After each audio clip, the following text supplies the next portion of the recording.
فخر نیوز اور میں ہوں سعدیہ بطول۔ سب سے پہلے شامل کرتے ہیں آج کی اہم خبریں۔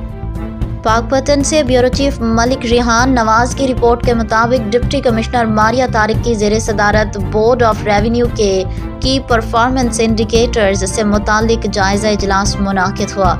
اجلاس میں additional deputy commissioner revenue, assistant commissioner تحصیلدار، پٹواری اور دیگر متعلقہ افسران نے شرکت کی۔ اجلاس میں ضلع بھر میں ریونیو ریکوری کے اہداف کا تفصیلی جائزہ لیا گیا اور کارکردگی کو مزید بہتر بنانے کے لیے مختلف اقدامات پر غور کیا گیا۔ ڈپٹی کمشنر نے متعلقہ افسران کو ہدایت کی کہ وہ مستقبل میں بھی ریونیو اہداف کی بروقت تکمیل کو یقینی بنائیں اور عوام کو درپیش مسائل کے حل کے لیے ہر ممکن اقدامات کریں۔ اس کے علاوہ ڈپٹی کمشنر نے دیگر معاملات، پیٹرول پمپس اور district planning and design committee کے اجلاس میں بھی صدارت کی۔